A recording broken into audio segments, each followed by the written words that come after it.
હવે સ્થિતિ તો એવી છે કે જે દીકરીઓ સાપનો ભારો લાગતી હોય અને ઝડપથી પરણાવીને સાસરે મોકલી દેતા હોય અને એ દીકરીઓને યાદ જ ન કરતા હોય અને એક સામટું એક ગામ એ બધી દીકરીઓને યાદ કરે તો એ દીકરીઓને એવું લાગે કે 8 અબજની વસ્તીમાં એકાદ ખૂણો મારોય છે એવું કદાચ એમને લાગ્યું હશે. બાપના ઘરે ગમે એટલા કબાટ હોય, ગમે એવડું મોટું ઘર હોય, અસંખ્ય ફર્નિચર વચ્ચે પરણેલી દીકરીની જગ્યા એક સુટકેસમાં જ હોય. એ વિધિની વક્રતા કયો કે સમાજે કરેલો વિચાર કયો. અને તમે જોજો, પિયર આવતી દીકરીની બેગ હોય ને એમાં ઘણી જગ્યા હોય, પણ પિયરથી સાસરે જતી દીકરીની બેગ છે ને ફૂલી ગયેલી બેગ હોય. એ બેગમાં એ દીકરીએ પોતાનું નાનપણ ભરવાની કોશિશ કરી હોય, પોતાના પિતાનો પ્રેમ, માની થોડીક સલાહ, ભાભી સાથેની થોડી નોકઝોક, માએ કરેલી વેફર, અથાણું, મરચું, એના જૂના કપડાં, ઓલી નાચતી ઢીંગલી, બેનપણી સાથે કાઢેલી થોડીક ક્ષણો. એટલે આમ જુઓ ને તો એ બેગ નથી ફૂલતી, સ્મૃતિઓના બોજના કારણે એક સ્ત્રીએ પોતાનું થોડું અસ્તિત્વ પહોળું કર્યું છે ને એના કારણે એ બેગ ફૂલે છે, વસ્તુના કારણે એ બેગ નથી ફૂલતી. અને સૌથી વધુ દીકરીના બેગમાં ભરવાની ચિંતા માં કરતા પણ વધુ એક બાપ કરે. સભ્યતા જો એક પિતાને સ્ટેચ્યુ કહેવાની પરમિશન આપતી હોત ને તો આ જગતના દરેક બાપે પોતાની દીકરીની જુવાનીને સ્ટેચ્યુ કીધું હોત કે વાનાથી આગળ ન વધતી, નહીં તો મને અઘરું પડશે.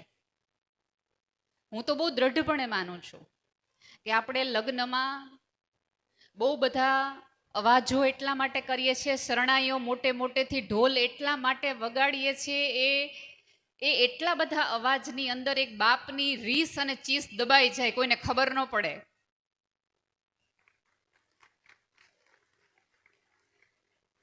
એ પુરુષ પોતાને સમજાવી જ નથી શકતો કે યાર મારા ઘરે આવી, લક્ષ્મી સ્વરૂપે આવી, મેં એને ઉછેરી, મોટી કરી, આટલી બધી મોટી કરી, અને હવે અચાનક એક વ્યક્તિને મારે કહી દેવાનું કે હવે તમારી, એ આઘાત એ સહન નથી કરી શકતો પુરુષ, એ ચીસ અને રીસ દબાવી નથી શકતો. એટલે લગ્નમાં આપણે ઘોંઘાટ કરીએ. અને તમે જો દીકરીનો પિતા છે ને સૌથી વધુ તમને વૃદ્ધ લાગશે લગ્નમાં. જાન લઈને આવતો બાપ હોય ને એ તમને જુવાન લાગે, પણ દીકરીનો બાપ તમને થોડોક વૃદ્ધ લાગે, કારણ કે એને એની કરોડરજ્જુ કોકને આપી રહ્યો છે. આપણે સભ્યતા કહીએ તો બહુ જ સરસ સરસ કે દીકરી છે બે ઘરનું માન છે, બે ઘરનું સન્માન છે, આંગણું છે, તુલસી ક્યારો છે, આ બધું છે. પણ આને આ દીકરી જ્યારે કોકની દીકરી આપણા ઘરે આવે ને તો આપણને બહુ ખાસ લાગતી નથી. એટલે આપણી દીકરી છે એ રમતું ફૂલ, તો દીકરાની વહુ હું ધતુરાનું ફૂલ છે, એ કોકની દીકરી તો છે જ ને. એક નમ્ર સૂચન કરું કે આવતા દિવસોમાં જ્યારે પણ આવો પ્રસંગ કે ઉપક્રમ કરો ને ત્યારે દીકરીઓની સાથે દીકરા વહુનું સન્માન કરજો, તો એને લાગશે કે આ ઘર મારું જ છે. અને અહીંયા આવેલી તમામ દીકરીઓને કહું છું કે તમે સાસરે જાઓ ત્યારે તમારા સાસરા પક્ષને કહેજો કે અમારા પિયરમાં અમારું આટલું સન્માન છે, તો હવે આપણી નણંદનું કે આપણી દીકરીનું પણ આપણે આવું જ સન્માન જાળવીએ ને કરીએ. ભાઈએ અહીંયા સરસ વાત કરી ને કે સ્ત્રી શક્તિનું સન્માન સ્ત્રી શક્તિ દ્વારા જ. એ વાક્ય પ્રયોગ એને સ્પેસિફિકલી એવું વાપરવા માંડ્યો કારણ કે અત્યાર સુધી કોઈ સ્ત્રીનું સન્માન કરે એમાં બહુ કઈ ખાસ સમાજને બહુ મજા આવતી નથી હોતી. અહીંયા તમે જુઓ, મને શાંતાબેને કીધું કે હું 1.5 વર્ષથી અહીંયા છું આ કાર્યક્રમ માટે. તમે વિચાર તો કરો, કોઈ 1.5 દિવસ ન જાય પ્રસંગમાં, પણ મારા સમાજનો પ્રસંગ છે એટલા માટે મારે અહીંયા આવવું પડે. હું વંદન કરું છું એ સ્ત્રીના છોડી દેવાની વાતને, બાકી ભાઈઓને છૂટી જાય, બહેનોને ન છૂટે ઘર. એમણે સમાજ માટે અને પાટીદાર સમાજ માટે તો મેં હું હંમેશા કહેતી આવી છું, તમે અત્યારે કોઈક શેર બજારમાં કોઈકાદ શેર લ્યો ને તો બીજે દિવસે ચેક કરો કે શેરના ભાવ વધ્યા કે નહીં. તમે સોનામાં રોકાણ કરો તો તરત પૂછો કે હવે સોનાના ભાવ વધ્યા કે નહીં. ચેક કર્યા કરો. પાટીદારના દીકરાએ આજીવન ખેતી કરી, બીજ વાવીને ઉપરવાળા ઉપર એવી શ્રદ્ધા રાખી, એણે કોઈ દી હવામાન ખાતાને પૂછ્યું કે વરસાદ કેટલેક પહોંચ્યો છે, જોઈ દ્યો ને. જમીન ખોદીને એણે કોઈ દી જોયું કે બીજ ઉગ્યું કે નહીં, ફૂટ્યું કે નહીં, આમાંથી ઉગશે કે નહીં. સાહેબ, તમે તો શ્રદ્ધાવાન પેઢી છો. મેં અનેક વાર કીધું છે કે પાટીદાર પેઢી તો આખી સભ્યતા એ છે કે ધરતીની છાતી ફાડીને એમાંથી ધન ને ધાન ઉગાડે છે. અને બહુ સભાનતાપૂર્વક આ વાક્ય કહું છું કે ગુજરાતનો જો તમે સામાજિક ઇતિહાસ લખો તો બહુ ઝડપથી બદલાતી ને વિકસિત હજી પ્રજાતિ તમે ગણો તો તમારે પાટીદાર સમાજ ગણવો પડે. બહુ જ ઝડપથી એણે વેગ પકડ્યો છે. ઇતિહાસના પાના ખંખોળો તો નહીં, પણ આવતા દિવસોમાં જ્યારે ગુજરાતનો ઇતિહાસ લખાશે ત્યારે સરદાર વલ્લભભાઈ પટેલથી લઈ તમારા બધાનો ઇતિહાસ લખવો પડશે, નહીં ચાલે. એટલે એ રીતે એનું કારણ મને કોઈ પૂછે તો હું એવું કહી શકું કે તમે લોકોએ મહેનતની સાથે સાહસને પોતાનું કર્યું. અજાણ્યા ગામમાં જઈને પણ એક શ્રદ્ધા સાથે રોકાણ કર્યું. નવીનતાની હવાને થોડીક આવવા દીધી. ઝડપથી બદલાતો પ્રવાહ છે. તમને જે દિવસે સમજાય છે કે આ સાચું છે ને આ ખોટું છે, સૌથી પહેલો પ્રયોગ છે એ પાટીદાર સમાજ કરે, અને એના પછી બધા જ સમાજો ધીમે ધીમે એની પાસે જોડાતા જાય.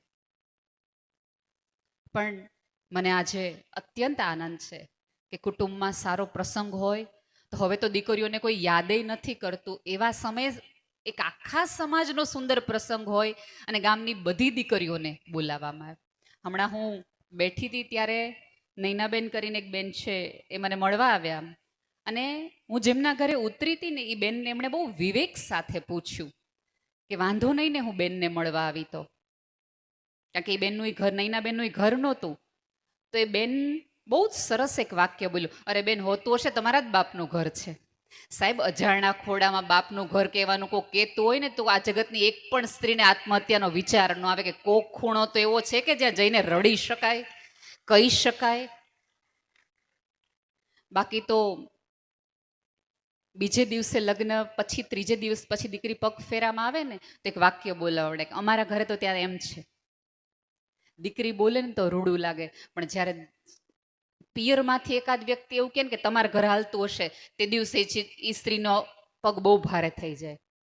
સ્ત્રીને ગોઠણના દુખાવા અમથા નથી થતા, કારણ કે એણે આવા કેટલાય ઘસારાઓ લીધા છે હૃદયમાં, તે જે એ દુખાવા સ્વરૂપે નીકળે છે. અનેક વાર કીધું છે, પણ ફરી વાર કહું છું. અહીં ઘણી બધી મારે સ્ત્રીની વાત કરવાની છે, પુરુષની વાત કરવાની છે, સમાજની વાત કરવાની છે, પણ પેલા દીકરીઓની જ વાત નીકળી છે તો કહી દઉં કે અહીંયા બેઠેલી તમામ દીકરીઓ શિક્ષિત છે, શિક્ષણમાં ક્યાંક છે.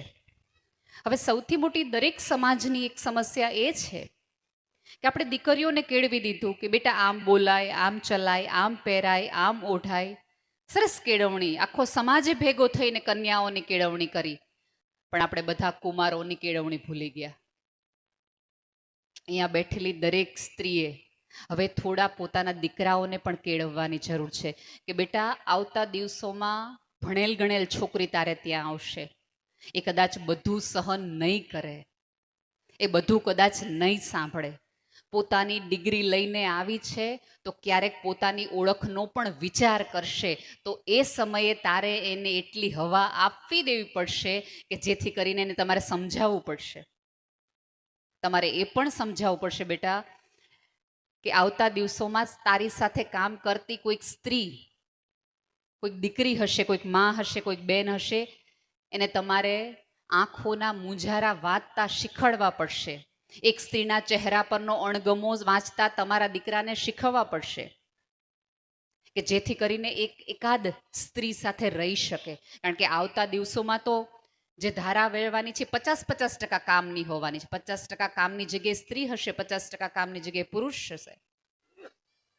અને સાવ સાચું કહું, આ જગતમાં કોઈ પુરુષ સારો છે એનું પ્રમાણપત્ર એક લીટીમાં આપવું હોય ને તો એ છે કે અજાણી સ્ત્રી પણ તમારી સાથે સલામતી અનુભવી શકે ને તો તમે માનજો કે તમે બહુ સંસ્કારી પુરુષ છો.